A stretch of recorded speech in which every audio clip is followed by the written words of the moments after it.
I was standing in the cozy bridal suite at Sunset Gardens Hotel, watching my maid of honor Rachel carefully arrange white tulips in her hair when her phone buzzed on the vanity table. She grabbed it quickly, but not before I caught a glimpse of the message preview that made my blood turn to ice.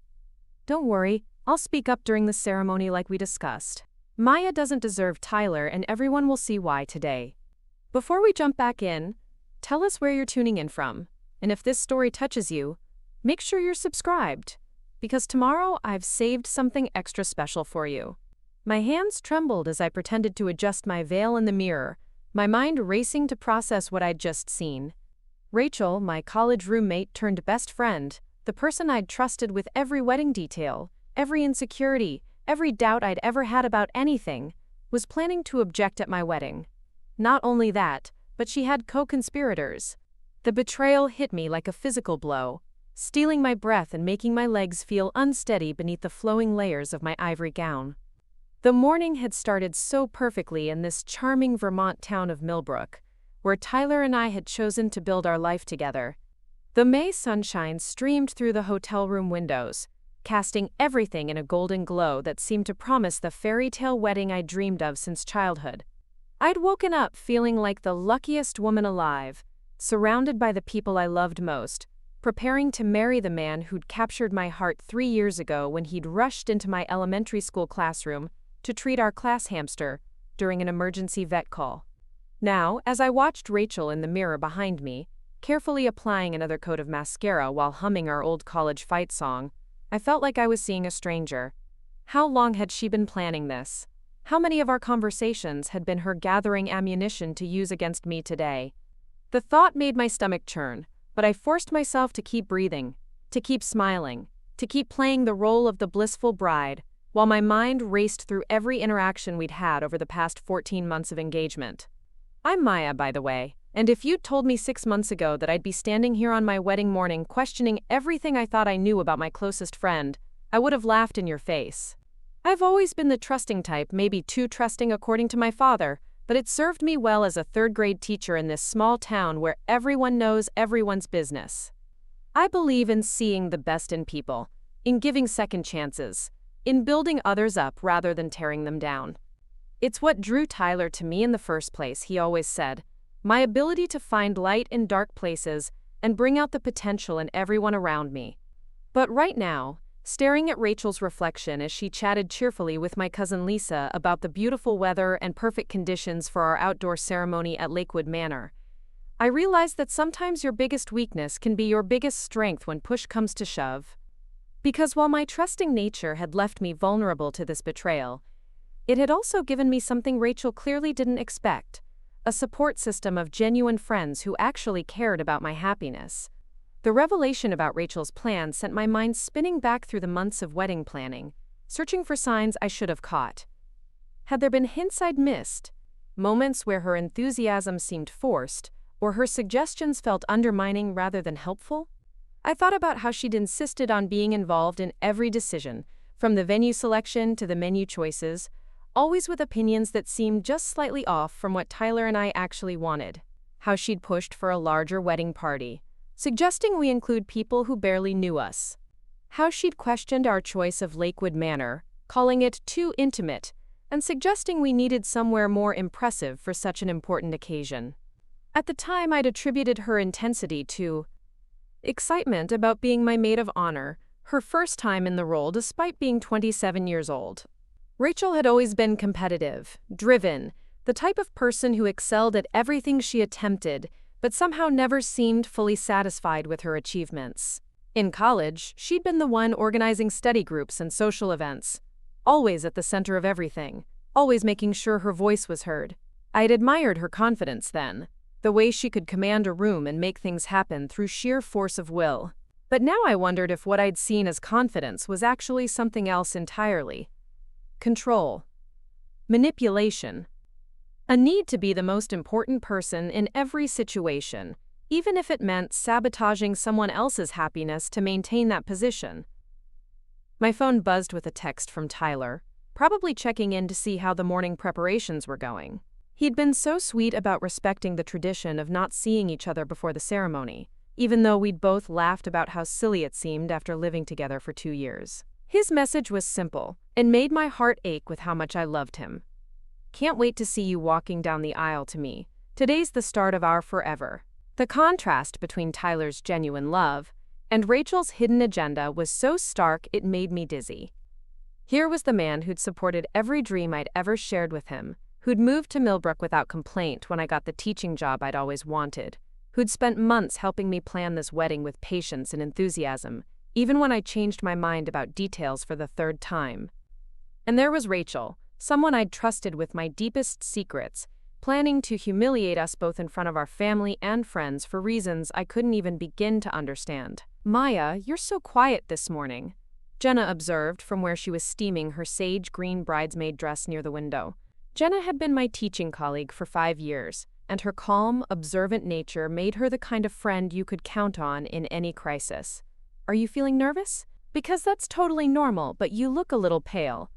I caught Rachel's sharp glance in the mirror and realized I needed to be more careful about my expression.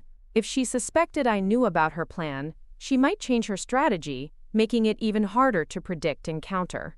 Instead, I needed to buy myself time to think, to process, and most importantly, to figure out how to protect Tyler and our wedding from whatever Rachel was planning to unleash. "Just the usual butterflies," I managed, forcing a brightness into my voice that I didn't feel. "You know how much I've been looking forward to this day. It almost doesn't feel real that it's finally here." Rachel's smile in response looked perfectly genuine to anyone who didn't know what I now knew.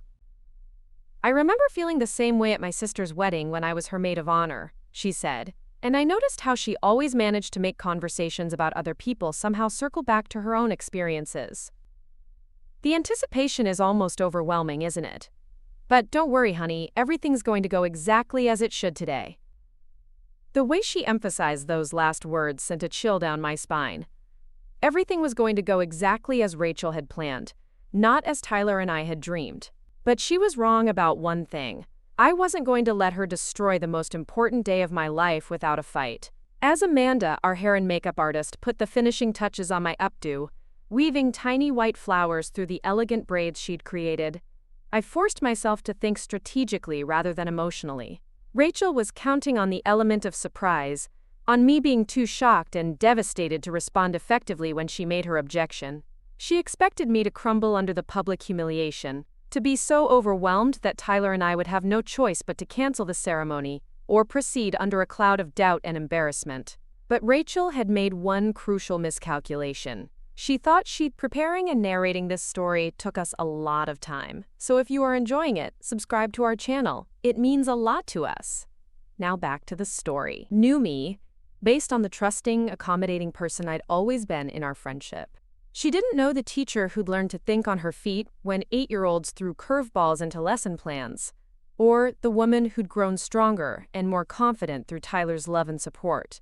She certainly didn't know the Maya who'd emerged over the past year of wedding planning, someone who'd discovered she could be both kind and fierce when protecting something precious. The more I thought about it, the more I realized that Rachel's plan might actually work in reverse, if I handled it correctly. An objection during a wedding ceremony was supposed to be devastating because it caught everyone off guard, created doubt, and threw the entire event into chaos. But what if I was prepared for it? What if I turned her moment of intended triumph into an opportunity to demonstrate exactly why Tyler and I belonged together and why the people supporting our marriage were the ones who truly mattered?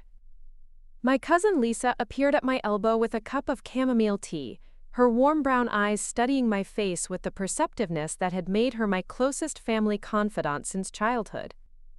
At 25, Lisa had the kind of emotional intelligence that made her an excellent guidance counselor at the local high school, and I could see her picking up on the tension I was trying so hard to hide. "Maya, can I talk to you privately for a minute?" she asked quietly, glancing meaningfully toward the bathroom door.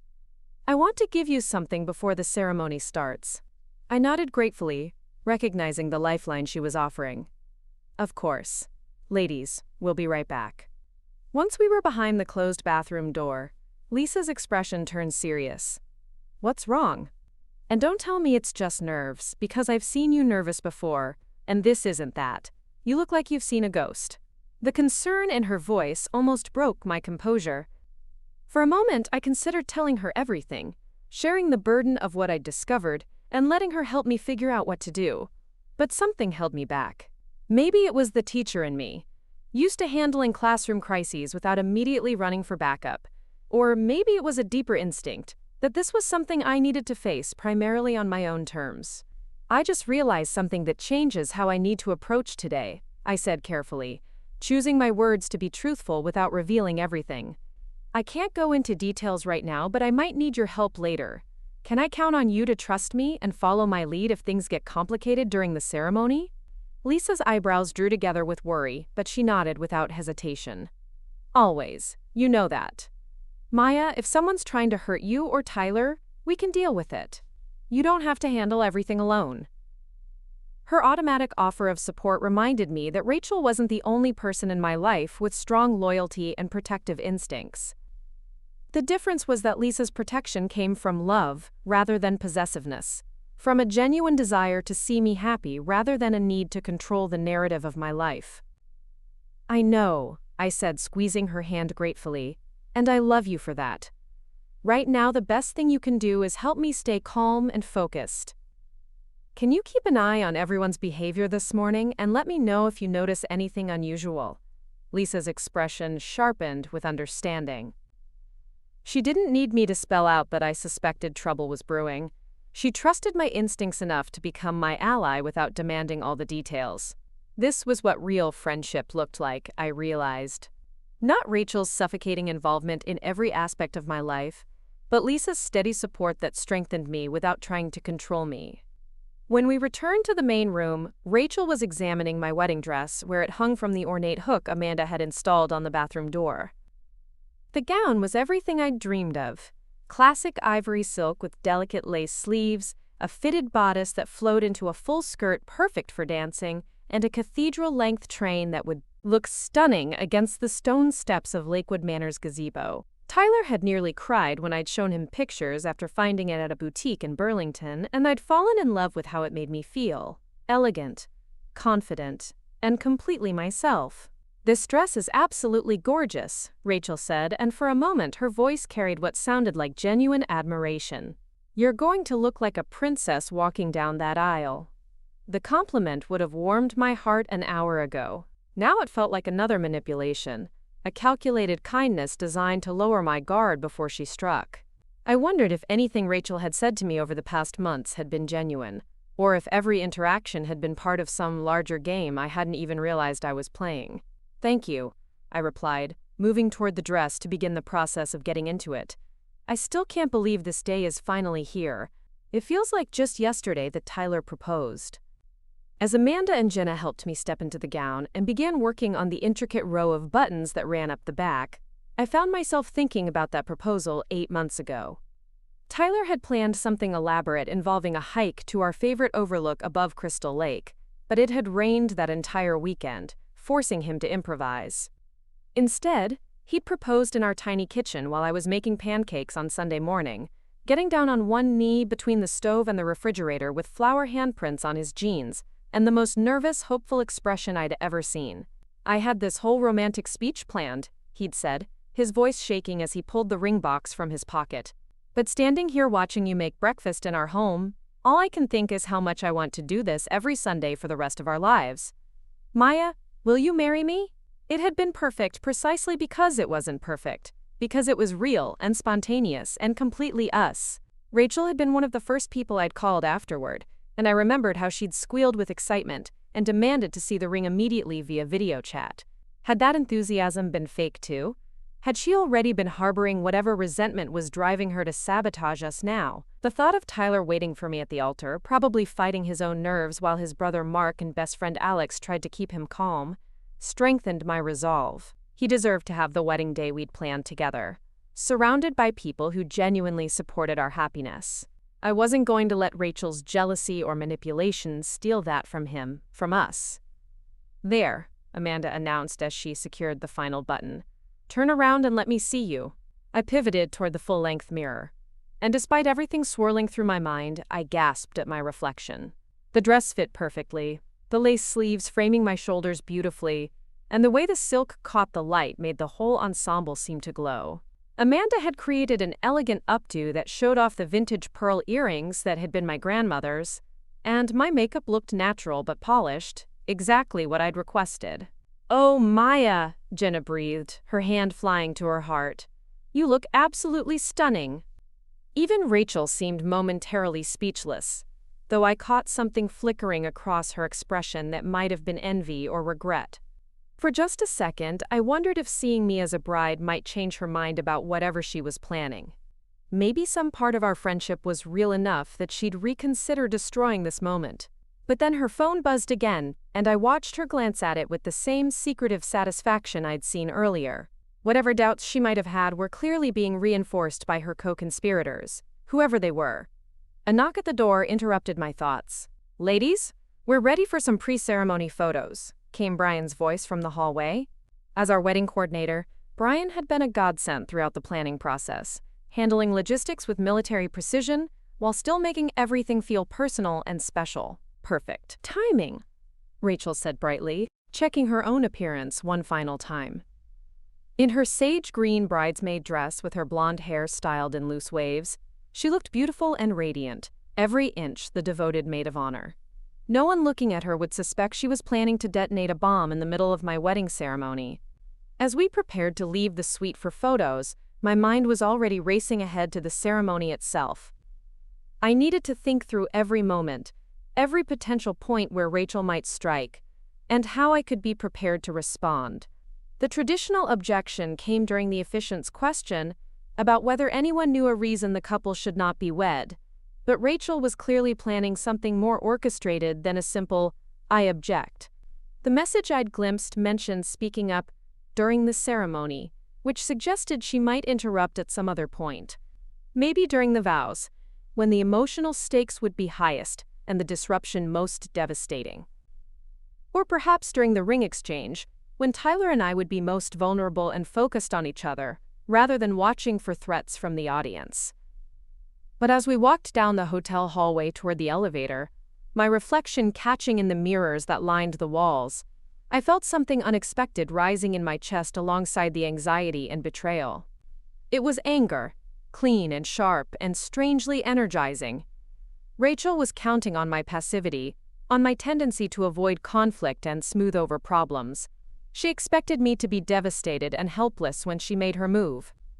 She was about to learn that sometimes the quietest people are the ones you should worry about most when they finally decide they've had enough. The elevator ride to the lobby was filled with excited chatter from Jenna and Lisa about how beautiful the day was and how perfect everything looked. Rachel contributed to the conversation with apparent enthusiasm, complimenting my bouquet and asking Amanda about the timeline for touch-ups throughout the day. To anyone else, she would have seemed like the ideal maid of honor, supportive and organized and genuinely thrilled for my happiness. But I was watching her more carefully now, and I could see the subtle signs I'd missed before. The way her smiles never quite reached her eyes when she looked at me directly. The slight tension in her shoulders that suggested she was maintaining her cheerful demeanor through effort rather than genuine feeling. The way she kept checking her phone, as if coordinating with her allies about timing or strategy. As we stepped out of the hotel into the gorgeous May morning, the sun warm on my skin and the scent of blooming lilacs drifting from the gardens around us, I made a silent promise to myself and to Tyler. Rachel might think she was going to ruin our wedding day, but she was wrong. Instead, she was about to learn that attacking someone's happiness could backfire spectacularly when that person had real love and real allies on their side. The car ride to Lakewood Manor gave me precious time to think, while Rachel and the others chatted about final details and took selfies with their phones. The manor was only 15 minutes from the hotel, but those 15 minutes felt crucial for settling my nerves and finalizing my mental preparation for whatever was coming. I thought about Tyler's family, who had welcomed me so warmly from the very beginning. His mother Susan treated me like the daughter she'd never had, and his brother Mark had become a genuine friend rather than just an in-law by obligation. They would be sitting in the front row today, beaming with pride and joy for both of us. The thought of Rachel disrupting that happiness, of casting a shadow over what should be one of the most joyful moments of their lives too, made my anger burn even brighter. I thought about my students, several of whom had made me cards and drawings to celebrate my wedding. They'd been so excited when I'd told them I was getting married, asking endless questions about the dress and the flowers, and whether they could see pictures afterward. In their innocent enthusiasm, I'd found a reminder of why love and commitment were worth celebrating and protecting. Most of all, I thought about Tyler himself, the man who brought me coffee in bed every morning and left little notes in my lunch bag when he knew I was having a difficult day at school, who had learned to cook my grandmother's apple pie recipe because he knew it comforted me when I was missing her, who supported my dreams even when they required sacrifice from him, and who made me laugh even during my worst moments. Rachel might have whatever grievances or jealousies were driving her plan, but she fundamentally didn't understand what she was trying to destroy. This wasn't just a wedding ceremony or a social event she could disrupt for her own purposes. This was the public celebration of something real and precious and worth fighting for. As our car pulled through the gates of Lakewood Manor, I felt my resolve crystallizing into something unshakable. Rachel thought she was going to object at my wedding, but she was wrong about one crucial thing. My objection was going to come first. The moment our car pulled up the circular driveway to Lakewood Manor, I felt my breath catch despite everything weighing on my mind. The historic stone mansion rose elegantly against the backdrop of Crystal Lake, its ivy-covered walls and tall windows gleaming in the morning sunlight. Gardens bursting with late spring blooms created a natural pathway toward the ceremony site, where white chairs were already arranged in perfect rows facing the gazebo where Tyler and I would exchange vows in just 3 hours. Brian emerged from the manor's main entrance as we stepped out of the car, his tablet in hand and his usual calm efficiency radiating from every movement. As our wedding coordinator, he'd become someone I trusted implicitly over the past months, and seeing his familiar face helped steady my nerves even as my mind continued racing through everything I'd discovered about Rachel's plan. "Maya, you look absolutely radiant," he said warmly, his genuine smile reminding me that most of the people involved in today really did want everything to go perfectly.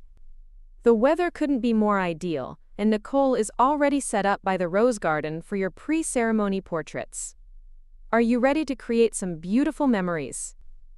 I nodded, forcing myself to match his enthusiasm while very aware of Rachel beside me, checking her phone again with that secretive expression I was beginning to recognize as deeply troubling. "I can't wait to see how everything looks," I managed, and it wasn't entirely a lie. Despite the crisis brewing beneath the surface, part of me was still genuinely excited to see our vision brought to life. As we walked toward the rose garden where Nicole waited with her cameras and lighting equipment, I caught sight of vendors making final preparations throughout the grounds. The florist was adding finishing touches to the gazebo arrangements, weaving white roses and greenery through the posts in exactly the romantic style Tyler and I had dreamed of. Catering staff moved efficiently between the reception tent and the kitchen, their coordination precise and professional. Everything looked exactly as we'd planned during those long months of preparation, which made Rachel's intended sabotage feel even more cruel and senseless. "Maya, darling, let me get some shots of you alone first," Nicole called out, her camera already clicking as she captured candid moments of me taking in the scene. Nicole had photographed several weddings in the area, and her portfolio of natural, emotional images had convinced us she was perfect for capturing the authentic joy we wanted to remember from this day. As I posed among the blooming roses, their sweet fragrance surrounding me in the warm morning air, I found myself thinking strategically about the photography itself. If Rachel was planning to disrupt the ceremony, these pre-wedding portraits might become even more precious as documentation of how the day was supposed to unfold. More importantly, they were giving me time to observe and plan while appearing completely absorbed in normal bridal activities. "Beautiful, just like that," Nicole encouraged, moving around me to capture different angles. "Now let's bring in your maid of honor for some best friend shots." Rachel stepped forward with apparent eagerness, sliding her arm around my waist and beaming at the camera with practiced perfection. If I hadn't seen that text message, I would have been completely fooled by her performance of devoted friendship. Even now, knowing what I knew, It was disturbing how convincing she appeared. "I can't believe we're finally here," Rachel said as Nicole directed us into various poses. "It feels like just yesterday we were freshman roommates staying up all night talking about our dream weddings." The reference to our college days sent my mind spinning back to those conversations she mentioned. I remembered late-night talks about future husbands and perfect ceremonies, sharing Pinterest boards and magazine clippings, supporting each other through bad relationships and celebrating when good ones came along. Had those moments been genuine, or had Rachel been envious even then? When had our friendship shifted from mutual support to whatever toxic dynamic was driving her actions today? "Those were such good times," I replied carefully, maintaining my smile for the camera while studying Rachel's expression for any hint of her true feelings. "I'm so grateful we've stayed close through all these years." Something flickered across Rachel's face at my words, too quick for the camera to catch but visible to me in my heightened state of awareness. It might have been guilt, or regret, or even sadness. For a moment, I wondered if there was still enough of our real friendship left that I could somehow reach her, convince her to abandon whatever plan she'd set in motion. But then her phone buzzed again, and I watched her glance at it with renewed determination. Whatever moment of doubt she might have experienced passed quickly, replaced by the focused intensity of someone committed to a course of action, regardless of the consequences. "Let's get some shots with the full bridal party," Nicole suggested, gesturing for Jenna and Lisa to join us. As my cousin and teaching colleague moved into the frame, I felt a surge of gratitude for their steady, uncomplicated support. These were people who genuinely wanted me to be happy, who had celebrated every milestone of my relationship with Tyler without reservation or hidden agenda. The contrast between their authentic excitement and Rachel's performed enthusiasm was becoming impossible to ignore. Jenna kept making little comments about how perfect everything looked, how happy Tyler must be feeling, how beautiful our life together was going to be.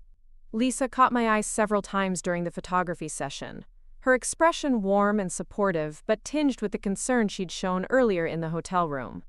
Rachel, meanwhile, seemed increasingly focused on her phone between shots, typing quick responses to messages and occasionally stepping slightly away from the group to take brief calls.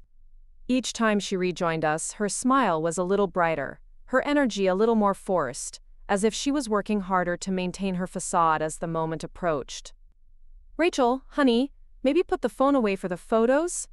I suggested gently, curious to see how she'd respond to even mild pressure. "These moments won't come again." Her laugh sounded strained as she slipped the phone into her clutch. "You're absolutely right. Sorry, just coordinating some last-minute details. You know how it is." But I didn't know how it was, because she'd never mentioned any details she was personally coordinating beyond her maid of honor duties. The lie was small but telling, another piece of evidence that Rachel was operating according to an agenda she had no intention of sharing with me. As the photography session continued, moving us from the rose garden to the lake shore and then to the stone steps of the manor itself, I used the time to study the venue layout with new eyes. Where would Rachel's allies be positioned? How could I identify them before they had a chance to act? Most importantly, how could I turn whatever disruption they were planning into an opportunity to demonstrate the strength of my relationship with Tyler and the support of our genuine friends and family? The gazebo where we'd exchange vows stood at the center of the ceremony space, surrounded by 6 rows of white chairs on each side of a petal-strewn aisle. The front rows would hold our immediate families, people who had watched our relationship grow and flourish, who had supported our decision to build a life together in Millbrook. Behind them would sit the friends and community members who had become our chosen family, the network of relationships that had given our love story its foundation and context. Somewhere among those guests, Rachel had planted people who were prepared to disrupt what should be the most joyful moment of our lives. The thought made my chest tight with anger and protectiveness, but it also clarified something important for me. This wasn't just about defending my wedding day anymore. It was about protecting all the people who genuinely cared about Tyler and me from having their celebration tainted by Rachel's manipulation. "I think we have some gorgeous shots," Nicole announced as she reviewed images on her camera's display screen. "Maya, you're absolutely glowing, and the natural light is just perfect. Should we head over to check on the groom's party? I know they're eager to get their formal photos done before the ceremony."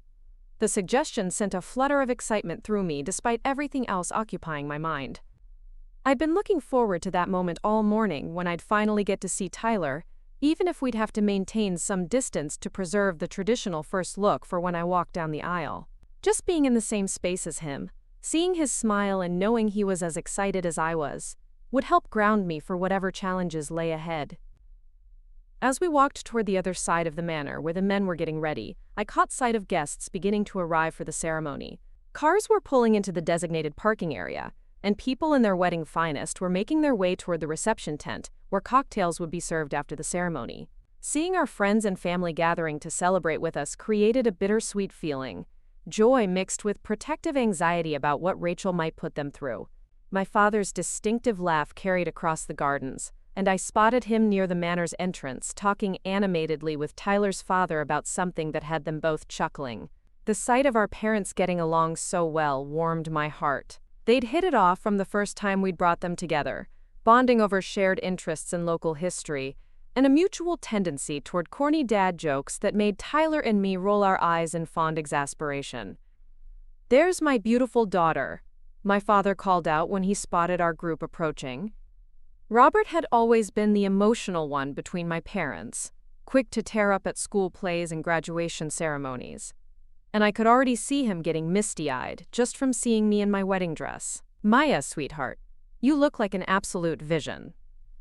His uncomplicated pride and joy created a sharp contrast to the complexity of what was happening with Rachel. This was what today was supposed to be about: family coming together to celebrate love and commitment, community gathering to support a new chapter in two people's lives. The purity of my father's happiness reminded me what I was fighting to protect. "Thanks, Dad," I said, accepting his careful hug that wouldn't disturb my hair or makeup. "Have you seen Tyler? Is he ready for this?" My father's grin widened. "That boy's been ready since the moment you said yes. Mark's trying to keep him calm, but I think he's more excited than nervous at this point. He keeps checking his watch and asking if it's time yet." The image of Tyler impatiently waiting to marry me sent warmth spreading through my chest, strengthening my resolve to ensure this day unfolded as we dreamed. Whatever Rachel was planning, she wasn't going to steal this moment from us. I'd find a way to protect what mattered most, while handling her disruption with grace and strategy, rather than letting it derail everything we'd worked toward. "Let's go see if we can catch a glimpse of the groom without spoiling the surprise," Lisa suggested with a mischievous smile, linking her arm through mine in the easy, comfortable way she'd done since we were children running around our grandmother's backyard during family gatherings. As we approached the wing of the manor where Tyler and his groomsmen were preparing, I could hear familiar voices and laughter filtering through the windows. Alex's booming laugh was unmistakable, probably in response to one of Mark's attempts to lighten any pre-ceremony nerves with ridiculous stories or observations. These were Tyler's people, the friends and family who had welcomed me so warmly and would be devastated if Rachel's plan succeeded in casting doubt on our relationship. Brian intercepted us before we could get too close to the men's preparation area. "Let's keep some mystery alive," he said with professional diplomacy, though his smile was warm. "But I can tell you that everyone's ready and excited." The ceremony will begin in about 90 minutes, which gives us time for a few more photo opportunities and final preparations. 90 minutes. The timeline created both urgency and opportunity. I needed to use this time wisely, gathering more information about Rachel's plan while positioning myself and my genuine allies to respond effectively when she made her move. The photography session had given me some insights into her mental state and level of coordination with unknown accomplices, but I needed more specifics to craft an effective response. "I'd love to check the ceremony setup one more time," I told Brian, hoping to get a better sense of the physical space and potential vulnerabilities, just to make sure everything's exactly as we envisioned. As we walked back toward the gazebo area, now with more guests arriving and mingling on the lawn, I observed the scene with new tactical awareness. The officiant, Pastor Williams from Millbrook Community Church, was reviewing his notes while standing in the shade of a large oak tree. Tyler and I had chosen him not only because he'd been ministering to families in our community for over 20 years, but because his warm, steady presence could handle unexpected situations with grace and wisdom. If Rachel interrupted during the ceremony itself, Pastor Williams would be my first line of defense. His experience with decades of weddings meant he'd probably encountered disruptions before, though hopefully nothing as calculated as what I suspected was coming. I made a mental note to speak with him privately before the ceremony began, not to reveal everything I knew, but to alert him that there might be unexpected challenges that would require his steady leadership. The ceremony space looked exactly as Tyler and I had imagined during our planning sessions. White chairs arranged in neat rows, an aisle runner scattered with rose petals waiting to be rolled out just before the processional began. The gazebo decorated with cascading flowers and soft fabric that would frame us perfectly as we exchanged vows. Everything appeared peaceful and ready, which made the knowledge of Rachel's hidden agenda feel even more jarring. "It's absolutely perfect," Jenna observed, her teaching colleague's eye for detail noting every beautiful element. "Maya, you and Tyler have created something really special here." Rachel's agreement came a beat too late, as if she'd been distracted by other thoughts. "Yes, it's going to be a ceremony no one will ever forget," she said, and the way she emphasized those words sent another chill down my spine. My phone buzzed with a message from Tyler, perfectly timed to interrupt the moment before I could dwell too much on Rachel's ominous phrasing. "Counting down the minutes. Until I can see you walking toward me. Love you more than words can say." The simple, heartfelt message reminded me what this was really about. Not Rachel's jealousy or manipulation or whatever grievances were driving her plan, but the love Tyler and I had built together over 3 years of partnership, support, and genuine friendship that had grown into something deeper and more lasting than either of us had expected to find. "Everything okay?" Lisa asked, noticing my expression as I read the message. "More than okay," I replied, meaning it completely. Just Tyler being sweet. As we headed back toward the manor to continue our preparations, I caught sight of several people I didn't immediately recognize among the arriving guests. A couple in their 30s standing slightly apart from the main group, checking their phones frequently. A woman alone near the parking area who seemed to be waiting for someone rather than mingling with other guests. A man who appeared to be studying the ceremony layout with unusual intensity. Any of these people could be perfectly innocent wedding guests, friends of friends, or distant relatives I'd met only briefly during the planning process. But given what I now knew about Rachel's coordination with accomplices, I couldn't ignore the possibility that some of these unfamiliar faces belonged to her conspirators. The realization that Rachel might have actually invited additional people to our wedding specifically to support her disruption plan added a new layer of violation to an already devastating betrayal. Our guest list had been carefully crafted to include people who genuinely cared about our happiness, and the thought that she'd contaminated that intimate gathering with individuals whose purpose was to cause us pain felt like a deeper invasion of something sacred. "Rachel," I said as casually as I could manage, "I noticed a few faces I don't recognize among the guests.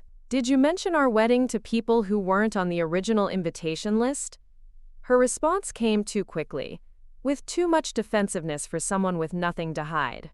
"Just a few friends from work who expressed interest when I mentioned how beautiful everything was going to be. I hope that's okay.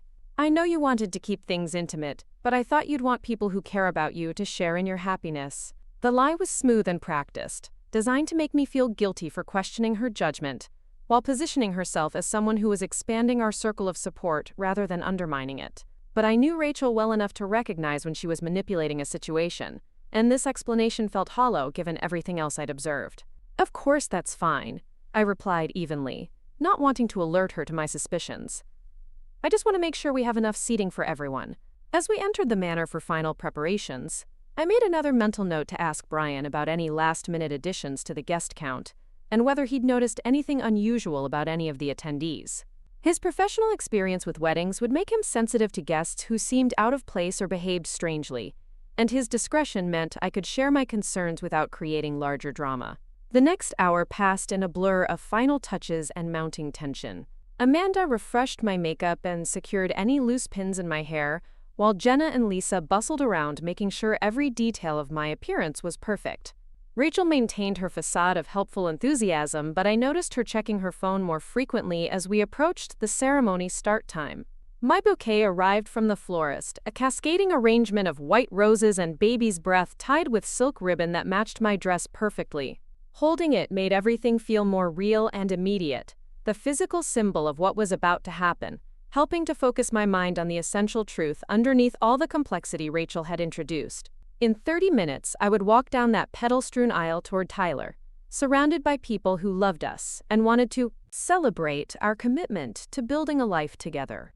Whatever Rachel had planned, whatever disruption she thought would destroy our happiness, she was about to learn that real love supported by genuine community was stronger than her manipulation and jealousy.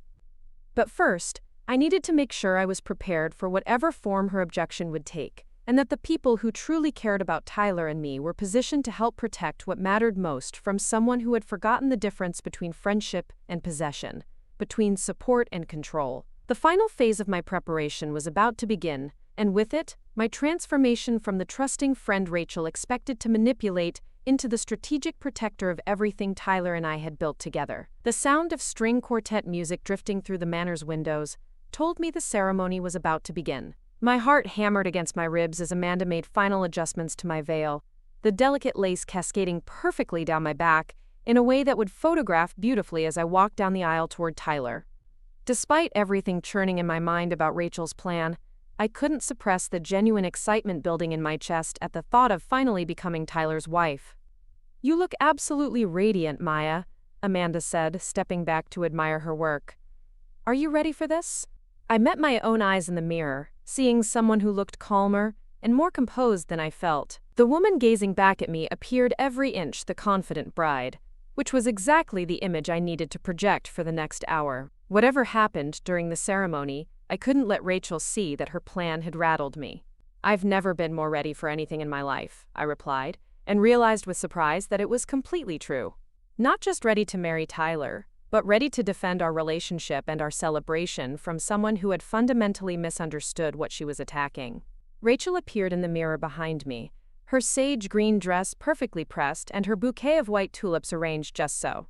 To any outside observer, she looked like the picture-perfect maid of honor, supportive and excited for her best friend's big moment. Only I could see the tension around her eyes and the way her smile seemed to require conscious effort to maintain.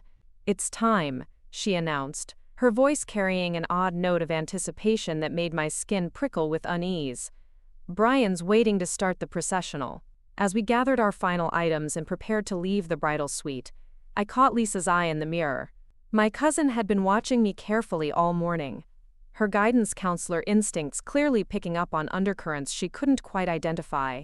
I gave her a small nod, hoping she understood it as reassurance that I was prepared for whatever was coming. The walk through the manor's elegant hallways felt both endless and far too short. Guests' voices and laughter filtered in from outside, creating a backdrop of joy and celebration that made Rachel's hidden agenda feel even more wrong. These people had traveled from near and far to witness Tyler and me pledge our lives to each other, and the thought that some of them were here under false pretenses filled me with a cold anger that helped steady my nerves. Brian met us at the side entrance that led to the ceremony space, his usual efficient clipboard in hand, and his expression warm with professional excitement. "Ladies, you all look absolutely stunning," he said, his genuine appreciation helping to ground me in the reality of what was supposed to be happening today. "Maya, Tyler is practically vibrating with anticipation. I think he might actually float away if we don't get this ceremony started soon." The image of Tyler's excitement sent warmth spreading through my chest, reminding me what I was fighting to protect. My groom, waiting at the altar with his heart full of love and hope for our future together. Our families, beaming with pride as they prepared to officially welcome a new member. Our friends, gathered to celebrate the kind of lasting partnership they all hope to find or strengthen in their own lives. "How does everything look out there?" I asked Brian, hoping to get some sense of the crowd and whether he'd noticed anything unusual about the guest dynamics. "Perfect," he assured me with professional confidence. "Everyone's seated, the string quartet sounds beautiful, and Pastor Williams is ready when you are. The weather couldn't be more ideal, and the whole scene looks like something out of a fairy tale." As he spoke, I caught sight of the ceremony space through the manor's tall windows. White chairs filled with people dressed in their finest clothing, faces turned expectantly toward the gazebo where Tyler would be waiting for me. The late afternoon sun cast everything in golden light that made the whole scene glow with warmth and promise. It was exactly what we'd dreamed of during those long months of planning, and I wasn't going to let Rachel's jealousy taint a single moment of it. The processional order is Jenna first, then Lisa, then Rachel, and finally Maya with her father. Brian continued, consulting his timeline. The quartet will play Pachelbel's canon for the bridesmaids, then switch to the bridal march for Maya's entrance. Pastor Williams estimates about 25 minutes for the full ceremony, including vows and ring exchange. 25 minutes during which Rachel could strike at any moment. I'd been mentally rehearsing different scenarios all morning, trying to anticipate where she might interrupt, and how I could respond with grace and firmness, rather than letting her derail everything. The traditional objection point would come when Pastor Williams asked if anyone knew a reason Tyler and I shouldn't be wed. But Rachel's cryptic message had suggested something more dramatic than a simple, "I object." My father appeared around the corner, looking distinguished in his charcoal gray suit and carrying himself with the proud bearing he always displayed at important family events. When his eyes found me, his expression transformed into something so full of love and pride that I felt tears threaten to ruin my carefully applied makeup. "Oh, Maya," he said softly, his voice thick with emotion. "You look like an absolute dream. Tyler is the luckiest man alive." His uncomplicated joy provided such a stark contrast to the undercurrent swirling around Rachel that I felt a moment of pure gratitude for straightforward, genuine love. Whatever complicated motivations were driving Rachel's plan, my father's feelings were crystal clear. He was thrilled to see me marry someone who made me happy, and he couldn't wait to walk me down the aisle toward the life Tyler and I were choosing together. "Thanks, Dad," I managed, accepting his careful hug that wouldn't disturb my dress or hair. "I can't believe this moment is finally here." "Neither can I," he admitted, with a slightly watery chuckle. "It feels like yesterday I was teaching you to ride a bike, and now here you are, about to start a whole new adventure." The string quartet's music grew more prominent as the ceremony start time approached. The familiar strains of classical pieces Tyler and I had selected months ago, creating an elegant atmosphere that should have been purely magical. Instead, I found myself listening for any discordant notes that might signal the beginning of Rachel's disruption. "Places, everyone," Brian announced with quiet authority. "Jenna, you're up first." As my teaching colleague moved toward the entrance to begin her walk down the aisle, I caught her eye and saw nothing but genuine excitement and support. Jenna had been one of my strongest advocates during the early days of my relationship with Tyler, celebrating every milestone and offering advice during the few rough patches we'd navigated. Her presence in my wedding party represented the authentic friendship I'd thought I had with Rachel, making the betrayal feel even sharper by comparison. "You've got this," Jenna whispered as she passed me, her confidence helping to bolster my own resolve. Lisa was next, and she paused to squeeze my hand before taking her position. "Remember what I told you earlier," she said quietly.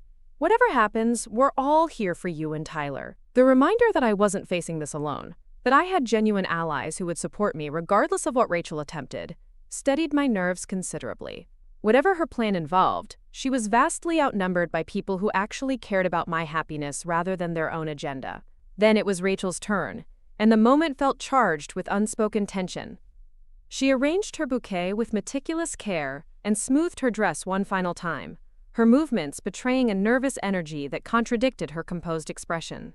When she looked at me, something flickered across her face that might have been regret or uncertainty, but it passed too quickly for me to interpret. "See you at the altar," she said with forced brightness, then walked toward the entrance with the practiced grace she'd perfected during our rehearsal the night before. Watching her move down the aisle ahead of me, her sage green dress flowing elegantly as she took measured steps in time with the music, I felt a complex mixture of sadness and determination. This person had been my college roommate, my confidant, through heartbreaks and celebrations, someone I'd trusted with my deepest insecurities and biggest dreams.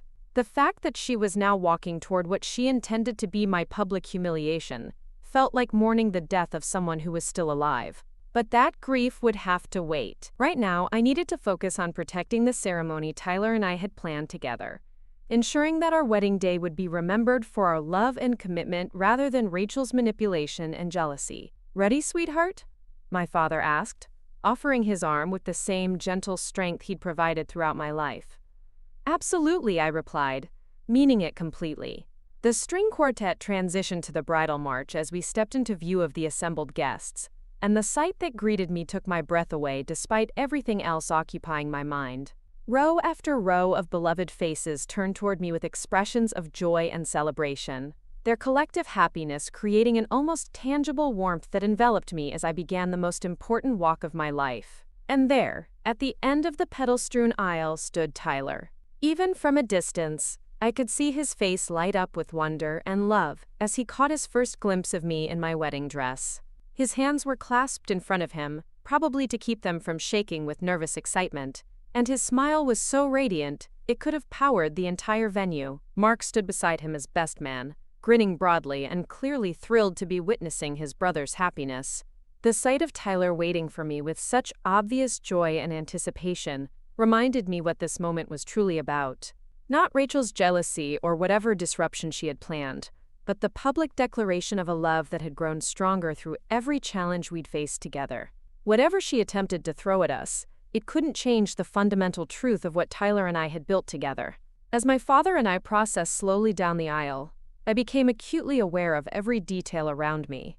The guests rising to their feet in the traditional gesture of respect for the bride, their faces reflecting genuine happiness for Tyler and me. The string quartet's perfect execution of music we'd chosen for its personal meaning rather than conventional expectations. The warm afternoon breeze carrying the scent of roses and lake water, creating an atmosphere of natural beauty that seemed to bless our union. But I was also watching for signs of Rachel's allies among the crowd, studying faces for any hint of the conspirators whose existence I'd glimpsed through her text messages. The unfamiliar guests I'd noticed earlier were scattered throughout the assembled crowd, and while they appeared to be participating normally in the ceremony's opening moments, something about their positioning struck me as strategic rather than random. Halfway down the aisle, I caught sight of Tyler's expression shifting slightly as he noticed something that concerned him. His eyes moved from my face to scan the assembled guests, his smile faltering just enough to suggest he'd picked up on some undercurrent I couldn't see from my position. When his gaze found mine again, there was a question in his eyes that made my heart skip with anxiety. Had he somehow sensed that something was wrong? Tyler knew me well enough to read my expressions even across a crowded ceremony space, and despite my efforts to project calm confidence, he might have detected the tension I was carrying. Or had he noticed something about Rachel or the unfamiliar guests that raised his own suspicions? The thought that Tyler might be entering our wedding ceremony with his own concerns about potential disruption made my chest tight with protective anger. This should have been a moment of pure joy for both of us, the culmination of months of excited planning and the beginning of our married life together. Instead, Rachel's manipulation had introduced an element of uncertainty that threatened to overshadow what should have been the happiest day of our lives. As we reached the front of the ceremony space and my father prepared to place my hand in Tyler's, I made a silent vow that whatever Rachel had planned, I would handle it in a way that protected not just our ceremony, but Tyler's memories of this day. He deserved to look back on our wedding with joy and pride, not anxiety about what external forces had tried to destroy something precious. Pastor Williams stepped forward with his characteristic warm smile, his presence immediately creating a sense of calm authority that helped steady my nerves. In his 20 years of ministry in Millbrook, he'd guided countless couples through the marriage ceremony, and his experience would be invaluable if unexpected challenges arose during the next 25 minutes. "Dearly beloved," he began, his voice carrying clearly across the assembled guests, "we are gathered here today in the sight of God and these witnesses to celebrate the union of Maya and Tyler in holy matrimony." The familiar words of the traditional ceremony opening created a sense of sacred ritual that transcended whatever mundane concerns had been occupying my mind. This was bigger than Rachel's jealousy or manipulation, deeper than whatever petty grievances were driving her plan. Tyler and I were standing before our community to make promises that would shape the rest of our lives together. But even as I tried to lose myself in the ceremony's spiritual significance, I remained hyper-aware of Rachel's position just a few feet to my left. Her expression appeared appropriately reverent for the occasion, but I caught her glancing at her phone, which she'd somehow managed to keep concealed in her bouquet. The sight of her checking messages during our wedding ceremony sent a fresh wave of anger through me. The final confirmation that her priorities lay with her own agenda rather than supporting Tyler and me. Pastor Williams continued with the opening prayers and reflections on the nature of marriage, his words painting a picture of partnership, mutual support, and shared commitment to growing together through life's inevitable challenges. Every sentence felt personally meaningful, as if he'd crafted his remarks specifically for Tyler and me, rather than drawing from standard ceremonial language. Marriage is not just the joining of two individuals, he said, his voice warm with conviction, but the creation of a new family unit that will contribute to the strength and stability of our community. Maya and Tyler, you come before us today not just as individuals seeking personal happiness, but as partners choosing to build something larger than yourselves. The words resonated deeply with my understanding of what Tyler and I were creating together. Our relationship had always been about more than just romantic love, encompassing friendship, shared values, mutual support through difficulties, and a vision for the kind of life we wanted to build in. Millbrook. Whatever Rachel's objections to our union, they couldn't negate the fundamental compatibility and genuine partnership Tyler and I had developed over 3 years together. As Pastor Williams transitioned toward the section where he would ask if anyone objected to our union, my tension ratcheted higher. This was the traditional moment for disruptions, the point where Rachel might make her first move if she was planning a conventional objection. But something about her earlier messages suggested she had something more elaborate in mind than simply standing up when invited to speak. If there is anyone present who knows of any lawful impediment why these two should not be joined in marriage, Pastor Williams said, his tone suggesting this was merely a formality he expected to pass without incident. Let them speak now or forever hold their peace. The silence that followed felt charged with possibility. I held my breath, waiting for Rachel to stand up and voice whatever accusations she'd prepared, ready to respond with the calm dignity I'd been mentally rehearsing all morning. But she remained motionless beside me, her expression serene and her hands folded properly around her bouquet. Had I misunderstood her plan? Was she waiting for a different moment to strike, or had she somehow changed her mind about disrupting the ceremony? The uncertainty was almost worse than knowing exactly when and how she would attack, leaving me tense and vigilant when I should have been fully present for my own wedding vows. Pastor Williams nodded with satisfaction at the unbroken silence and moved forward with the ceremony. Tyler and Maya have chosen to write their own vows, he announced, words that come from their hearts to express the promises they wish to make to each other. This was the moment I'd been most looking forward to throughout our engagement period. Tyler and I had spent weeks crafting vows that captured not just our love for each other, but our understanding of what marriage meant, and our commitment to growing together through whatever challenges life might bring. I'd memorized every word of what I wanted to say to him, and I knew he'd done the same. But now, as Tyler reached into his jacket pocket to retrieve the small card where he'd written his vows, I found myself scanning the crowd again for signs of trouble. Rachel's allies could be preparing to act at any moment, and the personal, emotional nature of the vow exchange would make it particularly vulnerable to disruption designed for maximum impact. Tyler's eyes found mine as he began to speak, and the love and certainty in his expression helped ground me in what was really happening. Whatever external forces might try to interfere, this moment belonged to us. Maya, he said, his voice steady despite the emotion I could see threatening to overwhelm him. 3 years ago, you walked into my life and everything changed. Not just because I fell in love with you, though I did that completely and irrevocably, but because you showed me what it meant to have a true partner. His words wrapped around me like an embrace, reminding me why we were here and what we were choosing together. This wasn't just about making promises in front of witnesses. It was about publicly declaring a commitment we'd already been living privately for months. You've supported my dreams even when they required sacrifice from you, Tyler continued, his gaze never leaving mine. You've celebrated my successes and helped me learn from my failures. You've made me want to be the best version of myself, not through criticism or demands, but through the example of your own kindness and strength. I felt tears threatening, despite my determination to maintain composure, not from sadness but from the overwhelming rightness of what he was saying. This was exactly why I'd fallen in love with Tyler, his ability to see clearly into the heart of things and express complex feelings with simple honesty.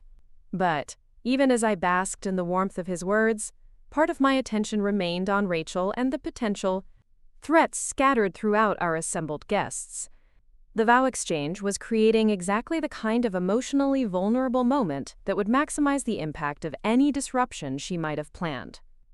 Tyler's vows concluded with a promise that made my heart swell with confidence about our future together. I promise to love you not just in the easy moments, but especially during the challenges that will test our partnership. I promise to choose us, every day, in every situation, for as long as we both shall live. The sincerity and depth of his commitment made Rachel's objections seem even more petty and misguided by comparison. Whatever she thought she was protecting me from, it couldn't compete with the genuine partnership Tyler and I had already proven we could create together. Now it was my turn to speak, and as I looked into Tyler's expectant face, I felt my prepared words crystallize into something even more meaningful, given the circumstances surrounding our ceremony. "Tyler," I began, my voice carrying clearly across the silent crowd, "you've taught me that real love isn't about finding someone perfect, but about finding someone whose imperfections complement your own in ways that make both of you stronger." As I spoke the words I'd crafted weeks ago, they took on new resonance in light of Rachel's betrayal. The contrast between Tyler's steady, uncomplicated support and Rachel's manipulative friendship had never been clearer than it was in this moment. But just as I was hitting my stride with the vows that meant everything to me, I noticed Rachel shifting slightly beside me, her hand moving toward her phone with the kind of subtle motion that suggested she was signaling someone. The disruption I'd been dreading all morning was finally about to begin. The moment I saw Rachel's hand move toward her phone, everything seemed to shift into sharp focus. My peripheral vision caught the subtle movement of at least 3 unfamiliar guests reaching for their own devices. A coordinated action that confirmed my worst suspicions about the scope of her plan. Whatever was about to happen had been orchestrated with military precision, timed for maximum emotional impact during the most sacred part of our ceremony. But instead of the panic I might have felt hours earlier, a strange calm settled over me. I'd been preparing for this moment all morning, mentally rehearsing various scenarios and responses. Now that Rachel's betrayal was finally unfolding, I felt the clarity that comes from moving from anticipation into action. I continued speaking my vows without missing a beat, my voice steady and strong as I looked directly into Tyler's eyes. "You've shown me that true partnership means having someone who will stand with you against any challenge, who will protect what we've built together, and who will never let external forces diminish what we know to be true about our love." The words I'd written weeks ago had taken on prophetic meaning, and I could see Tyler's expression shift as he registered the deeper layers in what I was saying. His eyes reflected understanding and something else, a fierce protectiveness that told me he'd also sensed the undercurrents swirling around our ceremony. "Maya," Tyler said softly, his voice carrying only to me despite the microphone Pastor Williams held between us. "Whatever happens next, remember that this, right here, is real. Everything else is just noise."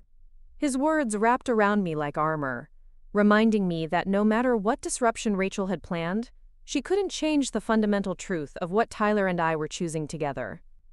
Our love, our commitment, our decision to build a life as partners, all of that existed independently of her approval or disapproval. I was just reaching the crescendo of my vows when Rachel's phone buzzed audibly. She glanced at it with poorly concealed excitement, then took a small step forward that positioned her slightly ahead of where she should have been standing as maid of honor. "Actually," Rachel said, her voice cutting through my words with jarring abruptness, "I'm sorry, but I have to interrupt this." The collective gasp from our assembled guests created a sound like wind rushing through leaves. Pastor Williams blinked in surprise, clearly unprepared for this deviation from the ceremony's carefully planned flow. Tyler's hand tightened around mine, his body tensing as he prepared to defend our moment from whatever was coming. But I was ready. "Rachel," I said calmly, my voice carrying clearly across the suddenly silent ceremony space, "this isn't the appropriate time for interruptions. Tyler and I are in the middle of exchanging vows." My response was measured and reasonable, Exactly the kind of mature boundary setting that would make Rachel look inappropriate rather than sympathetic if she pressed forward with her disruption. I wasn't giving her the emotional reaction she was counting on, the tearful breakdown that would justify whatever accusations she was preparing to level. "I know this is difficult timing," Rachel continued, her tone taking on the false reasonableness I'd learned to recognize as manipulation. "But there are things about this relationship that need to be said before you make a mistake you can't undo." The word mistake hung in the air like a challenge, and I felt the crowd's attention shift from confusion to uncomfortable anticipation. Rachel had chosen her language carefully, framing her objection in terms of protection rather than jealousy, making herself appear concerned rather than destructive. Tyler stepped slightly forward, his voice carrying a warning edge I'd rarely heard from him. "Rachel, I think you need to step back and let us finish our ceremony. Whatever concerns you have can be discussed privately later." But Rachel had clearly prepared for this possibility. "Tyler, I'm sorry, but what I know affects both of you, and everyone here deserves to understand what they're witnessing today." She reached into her bouquet and pulled out her phone, holding it up like evidence in a courtroom. "Maya, I have messages here that show Tyler has been questioning this marriage for weeks. He's been asking other people if he's making the right choice, expressing doubts about your compatibility, even wondering if he should call off the wedding." The accusation hit the crowd like a physical blow. I heard my mother's sharp intake of breath from the front row, saw Tyler's father's face darken with confusion and concern. Several guests leaned forward in their chairs, straining to hear better as they tried to process what Rachel was claiming. But instead of the devastation Rachel was clearly expecting, I felt a surge of almost detached curiosity about her strategy. The accusation was clever in its way, designed to create maximum doubt by suggesting Tyler himself harbored reservations about our marriage. It was the kind of claim that would be difficult to disprove in the moment, and that would cast a shadow over our entire relationship, even if later revealed to be false. "That's absolutely untrue," Tyler said immediately, his voice ringing with conviction that carried to every corner of the ceremony space. "I have never expressed doubts about marrying Maya to anyone, and I resent the implication that I would discuss our private relationship with people outside our immediate circle." His response was perfect, neither defensive nor aggressive, simply stating the truth, with the kind of calm certainty that made Rachel's claims sound hysterical by comparison. But I could see her preparing to escalate, reaching for something more dramatic to support her narrative. "I understand why you'd want to deny it now," Rachel continued, her voice taking on a patronizing tone that made my anger flare. "But I have the screenshots right here. Messages where you told Alex you weren't sure Maya was ready for marriage. Conversations where you worried she was too naive for the kind of partnership you need." The specificity of her claims was designed to add credibility to her accusations, mentioning Alex by name to suggest she had insider knowledge of Tyler's relationships with his closest friends. But as I watched Alex's face in my peripheral vision, I saw something that told me Rachel had made a crucial error in her strategy. Alex looked genuinely confused rather than guilty or complicit, his expression reflecting the bewilderment of someone hearing accusations that bore no resemblance to reality. More importantly, his confusion was visible to other guests who knew him well enough to read his reactions. "Rachel," I said, my voice cutting through her dramatics with surgical precision, "I'd like to see those messages you're referencing. If they're genuine, you should be able to show them to everyone here." My request was reasonable and public, exactly the kind of demand that would expose her deception if she was lying about having evidence. I was calling her bluff in front of our entire guest list, forcing her to either produce proof of her claims or reveal that she was fabricating them. For the first time since her interruption began, Rachel looked uncertain. Her hand tightened around her phone, but she didn't immediately move to share the screen with others. The hesitation was telling, suggesting that whatever she might have on her device, it wasn't as damning as she'd claimed. "These are private conversations," she said, her tone becoming defensive rather than accusatory. "I don't think it's appropriate to share personal messages in front of everyone." "But you think it's appropriate to reference them publicly to disrupt our wedding ceremony?" Tyler asked, his question highlighting the contradiction in her position. "If you have evidence of something that would prevent Maya and me from getting married, then you have an obligation to share it. Otherwise, you're asking people to take your word against ours. The logical trap Tyler had created was elegant in its simplicity. Either Rachel had real evidence that she could present for examination, or she was making accusations she couldn't support. Her refusal to share the supposed proof undermined her credibility and made her objection appear motivated by personal agenda rather than genuine concern. But Rachel wasn't finished. I could see her recalibrating, preparing to try a different approach when her first strategy failed to achieve the devastation she'd anticipated. "Fine," she said, her voice taking on a new edge of desperation. "If you want specifics, I'll give them to you. Maya, did you know that Tyler went to dinner with his ex-girlfriend Sarah 2 weeks ago?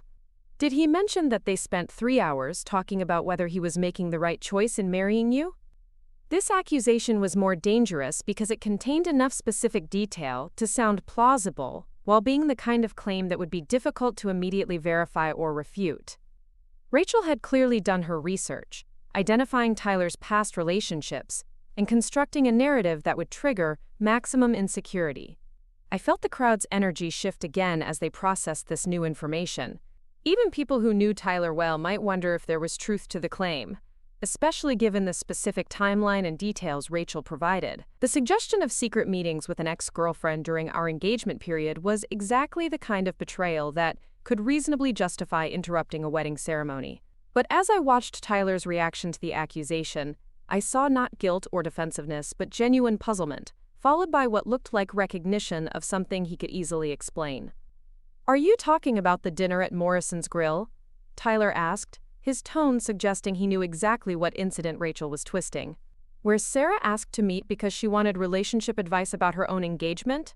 Where I spent the entire conversation talking about how happy I was with Maya and how excited I was about our wedding?" The specificity of his response immediately shifted the dynamic. Tyler wasn't denying the meeting or acting like he had something to hide. He was providing context that completely reframed Rachel's interpretation of events. "Sarah's getting married next month," Tyler continued, addressing our guest directly rather than engaging in a debate with Rachel. "She wanted advice from someone who'd recently gone through the engagement process. And yes, I was happy to help a friend. Maya knew about the dinner because I asked her if she wanted to join us, and she encouraged me to go alone since Sarah had specifically asked for one-on-one advice."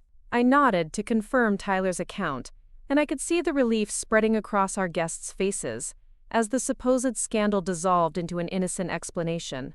Rachel's accusation had relied on presenting partial information in a misleading context, but Tyler's transparency had revealed the full picture. More importantly, I could see several guests exchanging glances that suggested Rachel's credibility was rapidly deteriorating. When someone's first dramatic accusation proves unfounded, it calls into question everything else they might claim. Pastor Williams cleared his throat gently, reasserting his authority over the ceremony proceedings. "Perhaps we could return to the vows and address any other concerns after the ceremony concludes," he suggested diplomatically. But Rachel wasn't ready to concede defeat. I could see the desperation growing in her expression as she realized her carefully planned disruption was backfiring spectacularly. Instead of creating doubt about Tyler's commitment, she was revealing herself as someone willing to manipulate partial truths for her own purposes. "You don't understand," she said, her voice rising with emotion that sounded increasingly unhinged. "Maya, he's not right for you. You're settling for someone who will never appreciate what you have to offer. I've watched this relationship for 3 years, and I can see things you're too blind to recognize." Now the real motivation behind her objection was beginning to emerge. This wasn't about protecting me from Tyler's supposed doubts or secret meetings with ex-girlfriends. This was about Rachel's belief that she knew what was best for my life better than I did. Her conviction that my choices were wrong because they didn't align with her vision of what I deserved. "Rachel," I said, my voice carrying the authority I'd developed through years of managing challenging classroom situations. "I appreciate that you care about my happiness, but I'm perfectly capable of making my own decisions about my relationships and my future." The response was calm but firm, establishing a boundary without attacking her personally. I was giving her an opportunity to gracefully withdraw from the confrontation she'd initiated, though I suspected her emotional investment in disrupting our ceremony was too great for her to accept such an exit. "You always do this," Rachel said, her composure finally beginning to crack. "You accept whatever situation you're given instead of demanding what you deserve. Tyler is safe and convenient, but he's not your equal. You could do so much better if you'd just open your eyes." The condescending tone and presumptuous judgment revealed the core of Rachel's objection to my marriage. This wasn't about Tyler's character or our compatibility. It was about her belief that she understood my worth and potential better than I did. Her intervention was based on her conviction that I was making a mistake by choosing stability and genuine partnership over whatever more exciting alternative she envisioned for my life. But her accusation also revealed something else, something that made several pieces of the puzzle suddenly click into place. The way she'd inserted herself into every aspect of our wedding planning, her subtle criticisms of our choices, her attempts to expand our guest list with her own acquaintances, even her carefully coordinated disruption today. Rachel wasn't just objecting to my marriage to Tyler, she was objecting to my independence from her influence and control. "Rachel," I said, the clarity of understanding giving my voice new strength, "I think what's really happening here is that you're having trouble accepting that our friendship has changed, as we've grown into different phases of life. My marriage to Tyler doesn't diminish our history together, but it does mean that he's now my primary partner and closest confidant." I was giving her a way to understand and accept the natural evolution of our relationship without making her the villain of our story. Adult friendships often required renegotiation when major life changes occurred, and there was no shame in acknowledging that our dynamic would be different once I was married. But the offer of graceful transition seemed to inflame rather than calm her. "This isn't about friendship," Rachel said, her voice carrying across the ceremony space with startling intensity. "This is about you making a choice that will limit everything you could become. Maya, you're brilliant and talented and capable of anything, and you're about to tie yourself to someone who will never challenge you to reach your full potential." The irony of her statement wasn't lost on me. Here she was, trying to manipulate and control a major decision in my life, while claiming to be concerned about my autonomy and growth. She was attempting to disrupt my wedding because she disagreed with my choice, then framing that interference as support for my independence. Tyler stepped forward again, his voice carrying the calm confidence that had made me fall in love with him in the first place. "Rachel, I think Maya has demonstrated throughout her life that she's perfectly capable of recognizing her own potential and making decisions that serve her best interests. The fact that you disagree with her choice doesn't make it wrong." His response was masterful, simultaneously defending me while affirming my agency to make my own decisions. He wasn't arguing that he was the right choice for me because of his own merits, but because I had chosen him based on my own careful consideration of what I wanted in a partner. But Rachel's desperation was driving her toward increasingly dramatic gestures. I could see her scanning the crowd, probably looking for the allies she'd positioned among our guests to provide support for her objection. When her gaze found several of the unfamiliar faces I'd noticed earlier, I saw her draw herself up for what appeared to be a final attempt to derail our ceremony. "This isn't just my opinion," she announced, gesturing towards someone in the back rows. "Other people have noticed the problems in this relationship. People who care about Maya and want to see her make the right choice." The revelation that she'd recruited other people to publicly object to our marriage sent a chill through the assembled crowd. What should have been a moment of joy and celebration was being turned into a trial, where Tyler and I had to defend our relationship against accusations from people who barely knew us. But as I looked out at the faces of our genuine friends and family, I saw something that gave me confidence about how this confrontation would ultimately resolve. Our real support system, the people who had watched our relationship grow and flourish over 3 years, were looking at Rachel and her allies with expressions of disapproval and protective anger on our behalf. The contrast between Rachel's recruited objectors and our authentic community was about to become very clear, and I suspected the result would be exactly the opposite of what she'd intended to achieve. The man Rachel gestured towards stood up from his seat in the back row, and I immediately recognized him as one of the unfamiliar faces I'd noticed earlier. He was tall and lean, probably in his early 30s, with the kind of polished appearance that suggested he was accustomed to being taken seriously in professional settings. But there was something calculated about the way he'd positioned himself, and the timing of his rise, that made it clear this moment had been choreographed. "I'm sorry to have to do this," he said, his voice carrying clearly across the ceremony space with the practiced projection of someone comfortable with public speaking. but I feel obligated to share some information that might be relevant to this decision." The formality of his language and the gravity of his tone were clearly designed to lend weight to whatever accusation he was preparing to make. But I noticed several things about his intervention that suggested it was less spontaneous than he wanted it to appear.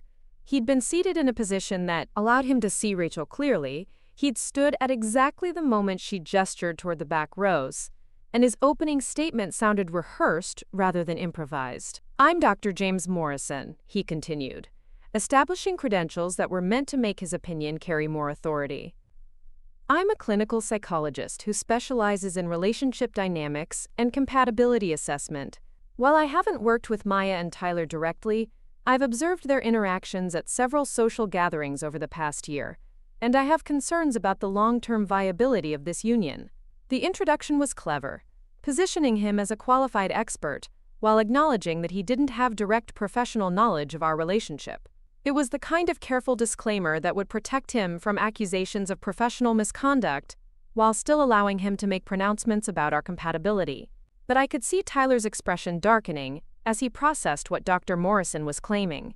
"I'm sorry," Tyler said, his voice cutting through the psychologist's prepared remarks, "but I don't recall meeting you at any social gatherings. Could you be more specific about when and where you observed us?" The challenge was direct and reasonable, forcing Dr. Morrison to provide concrete details rather than relying on vague professional authority. If he couldn't identify specific events where he'd actually interacted with us, his credibility as an observer would be seriously undermined. Dr. Morrison hesitated for just a moment before responding. "The engagement party at Rachel's apartment last fall, the charity fundraiser at the community center in January, and the book club meeting at Jennifer's house in March." The specificity of his answer was impressive, but it also revealed something important about how this disruption had been planned. Rachel had clearly provided him with detailed information about events we'd attended, coaching him on what to say to make his claims sound credible. But his focus on public gatherings where our interactions would have been performative rather than intimate suggested he was working from secondhand information rather than genuine observation. "I wasn't at Rachel's engagement party," Tyler said immediately, his tone reflecting growing irritation with the charade. "Maya attended that event alone because I was dealing with an emergency at the veterinary clinic.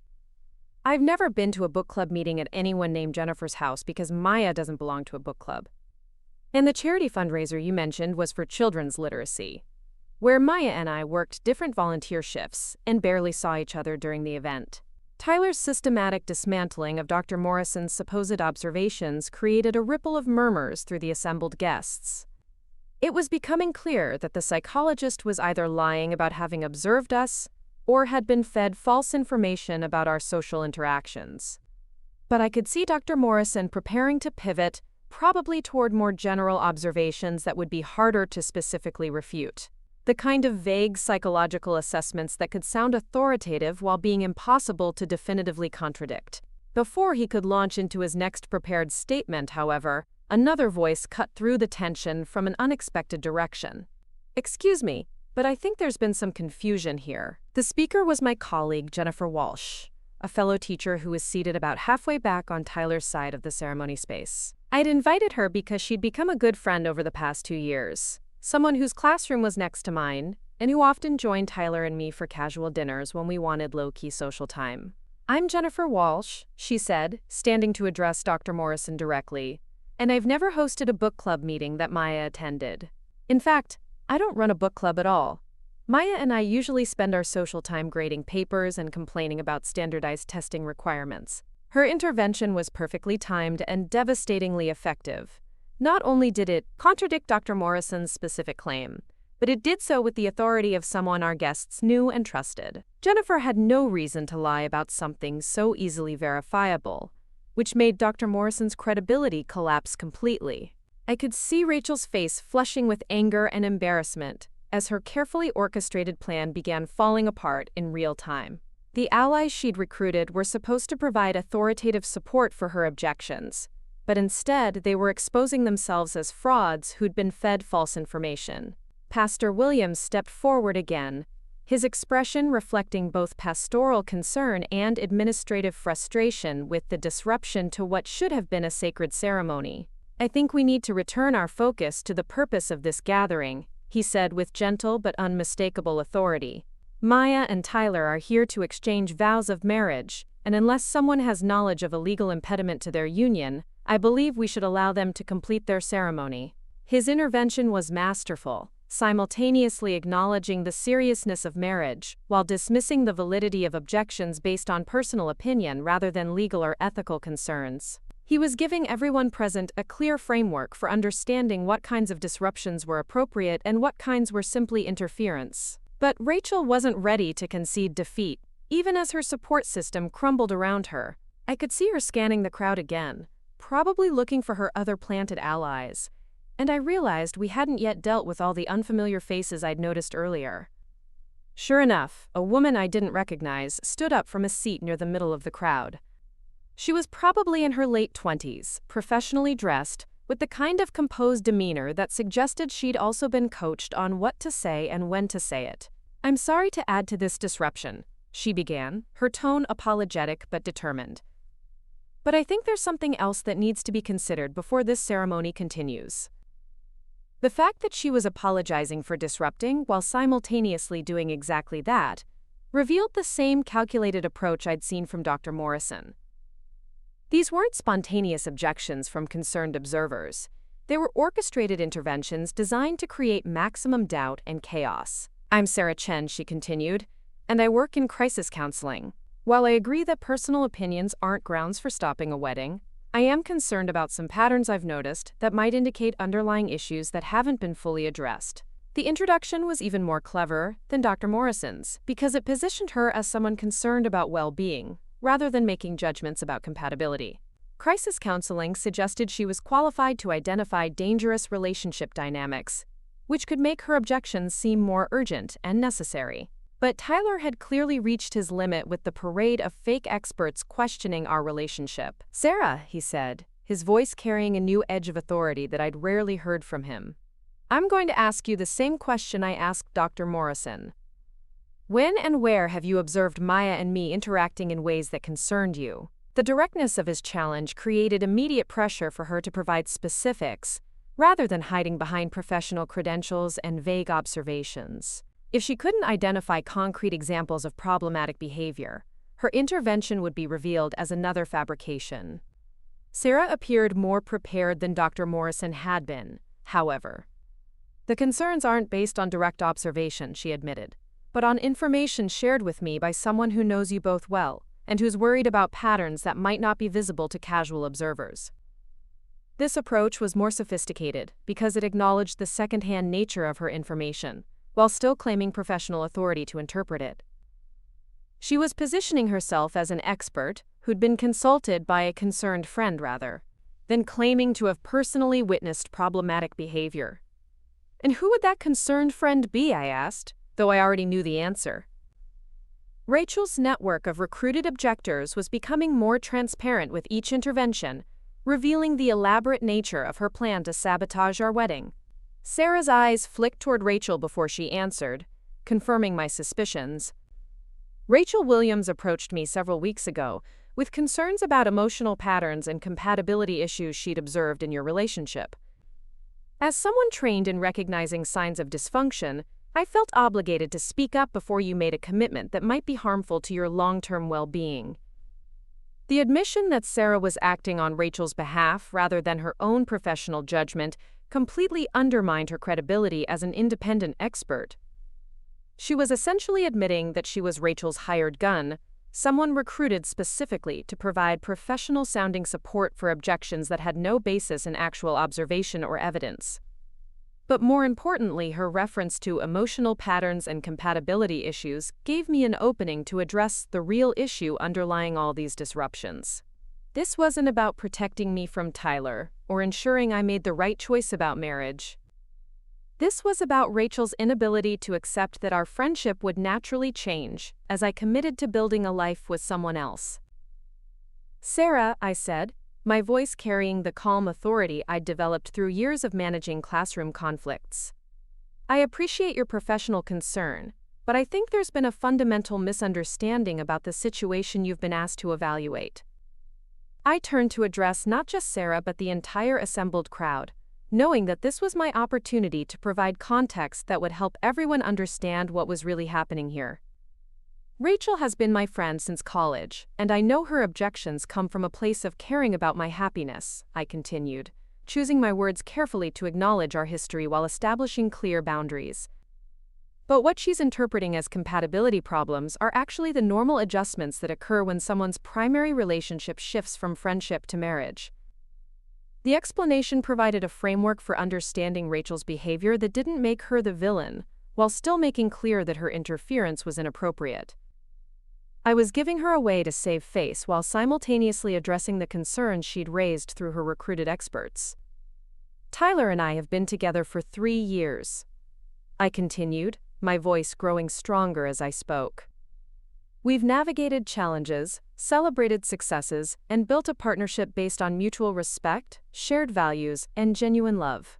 The fact that our relationship looks different from what Rachel thinks I deserve doesn't make it wrong or harmful. I could see nods of understanding and support throughout the crowd as people processed what I was saying.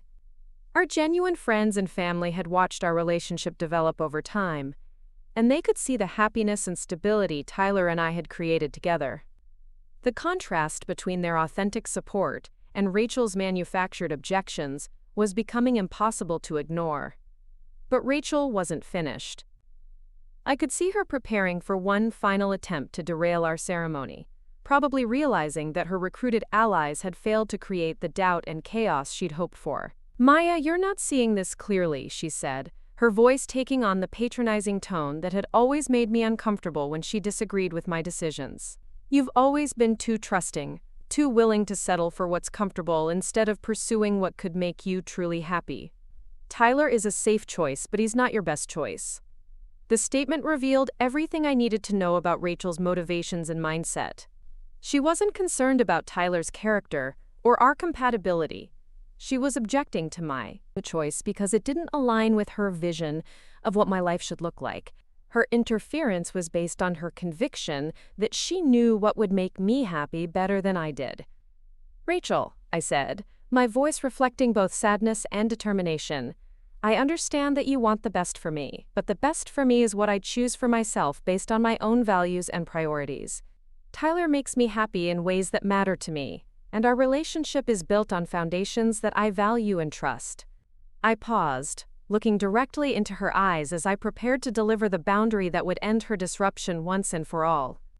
"I'm not going to defend my choices to you or anyone else," I continued, my voice carrying clearly across the silent ceremony space. "Tyler and I are here today because we've chosen each other as partners, and that choice is ours to make. If you can't support our happiness, then you're welcome to leave.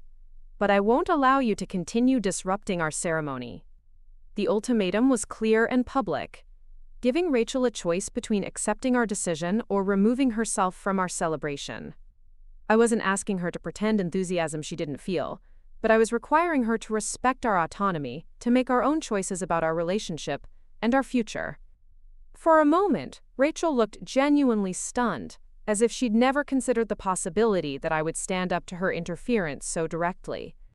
Throughout our friendship, I'd been the accommodating one, the person who avoided conflict and tried to smooth over disagreements rather than confronting them head-on. But that version of Maya had been replaced by someone stronger and more confident, someone who'd learned to value her own judgment and defend her own choices.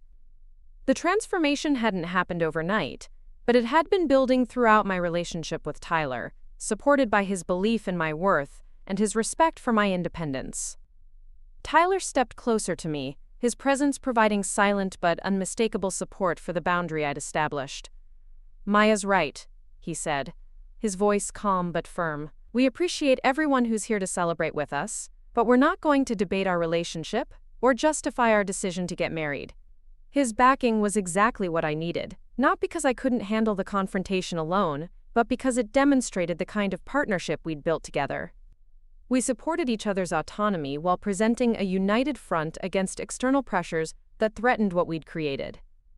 Pastor Williams stepped forward again, seizing the moment to reassert control over the ceremony proceedings. "I think Maya and Tyler have made their position clear," he said with pastoral authority. "This is a celebration of their commitment to each other, and I'd like to invite everyone to participate in that spirit, or respectfully excuse themselves if they can't support this union." His words provided official sanction for my ultimatum, while giving anyone who truly objected to our marriage a dignified way to leave. But more importantly, they signaled that the disruption phase of our ceremony was over, and that we were returning to the sacred business of exchanging vows. Rachel stood frozen for several long moments, her face cycling through emotions I couldn't quite read. Anger, certainly, and embarrassment at the public failure of her plan. But there was something else there too, something that might have been grief for the friendship she was destroying through her inability to accept my independence. Finally, she took a shaky breath and looked directly at me. "I hope you're right about this," she said, her voice barely audible across the ceremony space. "I hope Tyler makes you as happy as you think he will." The words could have been a graceful concession, an acknowledgement that she'd overstepped while still expressing care for my well-being. But her tone carried too much skepticism and conditional support to feel like genuine acceptance of our relationship. Without another word, Rachel turned and walked down the aisle toward the manor, her sage green dress flowing behind her as she removed herself from our ceremony. Her recruited allies followed suit, Dr. Morrison and Sarah Chen slipping away with considerably less drama than they'd arrived with, their roles in the disruption now revealed as fabricated rather than genuine. As the last of the objectors disappeared into the manor, I felt a profound sense of relief settle over the ceremony space. The threat I'd been anticipating all morning had finally materialized and been dealt with, leaving Tyler and me free to focus on what we'd actually come here to do. The remaining guests, our genuine friends and family, began to settle back into their seats with expressions that ranged from relief to protective anger on our behalf. I could see my parents in the front row, their faces reflecting pride in how I'd handled the confrontation and continued support for our marriage. Tyler's family looked equally supportive, with his brother Mark giving us a subtle thumbs up that made me smile despite everything we'd just been through. "Well," Pastor Williams said with a gentle chuckle that helped release some of the tension that had built up during the disruption, "I think we can safely say that any objections to this union have been heard and addressed. Shall we return to the joyful business of celebrating Maya and Tyler's commitment to each other?" The laughter that rippled through the crowd felt like a cleansing breath, washing away the negativity Rachel had tried to inject into our ceremony and returning us to the celebration we'd planned. I could feel my shoulders relaxing as the crisis I'd been bracing for all morning finally passed, leaving me free to be fully present for the most important moment of my life. Tyler squeezed my hand and leaned close enough to whisper in my ear. "I'm so proud of how you handled that," he said, his voice warm with admiration and love. "You were incredible." His words wrapped around me like an embrace, reminding me why I'd fallen in love with him in the first place. Not just because he supported me, but because he saw me clearly and appreciated the strength I was still discovering in myself. "Now," Pastor Williams continued, "let's return to where we were before the interruption. Maya, I believe you were in the middle of your vows?" I nodded, taking a moment to center myself and remember the words I'd written to capture everything I wanted to promise Tyler about our future together. The interruption had given them new meaning, turning them from aspirational statements into declarations that had already been tested under pressure. "Tyler," I said, my voice stronger and more confident than it had been before Rachel's disruption, "you've taught me that real love isn't about finding someone who never challenges you, but about finding someone who challenges you to become the best version of yourself, while accepting you exactly as you are." The words felt prophetic, given what we'd just experienced together. Tyler had challenged me to stand up for our relationship, while supporting my autonomy to handle the confrontation in my own way. He defended us without trying to take over or diminish my agency in the situation. "You've shown me that partnership means having someone who will stand with you against any opposition, who will trust your judgment even in difficult moments, and who will never ask you to be smaller or quieter to make others more comfortable," I continued, the meaning deepening as I spoke. I could see Tyler's eyes growing bright with emotion as he heard how the morning's events had influenced my understanding of what we meant to each other. We weren't just promising to love each other in easy times. We were committing to support each other's growth and autonomy, even when it required difficult conversations or public stands. I promised to honor the independence and strength that make you who you are, while building a partnership that makes us both stronger than we could be alone. I concluded. I promise to choose us every day, regardless of what anyone else thinks about our choices. The vow was both a commitment to Tyler and a declaration of independence from anyone who thought they knew better than I did about what would make me happy. I was promising not just to love him, but to trust my own judgment about that love, regardless of external pressure or disapproval. Tyler's response came immediately, his voice carrying clearly across the ceremony space that had been transformed from a battleground back into a sacred space for celebrating commitment. "Maya," he said, "watching you handle what just happened reminded me why I fell in love with you in the first place. You have the courage to stand up for what matters to you, the wisdom to respond with grace rather than anger, and the strength to trust your own judgment even when others question it." His words acknowledged not just our relationship but my personal growth, recognizing that the woman standing before him now was stronger and more confident than the one he'd first fallen in love with 3 years ago. I promised to continue supporting that strength and independence, never asking you to diminish yourself for the comfort of others, and always trusting your judgment about what's best for your life and our relationship, he continued. I promised to be your partner in building a life that reflects our values, rather than other people's expectations. The vows we exchanged in the aftermath of Rachel's disruption felt more meaningful than anything we could have said in a ceremony that proceeded without challenge. We weren't just making promises about an uncertain future. We were reaffirming commitments that had already been tested under pressure and proven strong enough to withstand opposition. Pastor Williams smiled as we concluded our vows, his expression reflecting both relief that the ceremony was back on track and appreciation for the deeper meaning our words had taken on given the circumstances. "Tyler and Maya, having heard your vows and witnessed your commitment to each other through both joyful and challenging moments, I now invite you to exchange rings as symbols of the unbroken circle of love and partnership you're choosing to create together." The ring exchange proceeded with the smoothness we'd rehearsed, our hands steady despite everything we'd just been through. As Tyler slipped my wedding band onto my finger, I felt the weight of it as both a symbol of our commitment and a reminder of the strength I'd discovered in defending that commitment. "By the power vested in me by the state of Vermont and in the presence of these witnesses," Pastor Williams announced, his voice ringing with joy and authority, "I now pronounce you husband and wife. Tyler, you may kiss your bride." Tyler's kiss was everything I dreamed it would be on our wedding day, tender and passionate and full of promise for our future together. But it also carried the additional weight of celebration for what we'd overcome together, the proof that our love could withstand challenges and emerge even stronger. The applause that erupted from our remaining guests was thunderous, filled with genuine joy and relief that we'd successfully navigated the crisis Rachel had created and emerged with our happiness intact. As we turned to face our community as husband and wife, I saw faces beaming with pride and support. People who had witnessed not just our wedding ceremony but our successful defense of our right to make our own choices about love and partnership.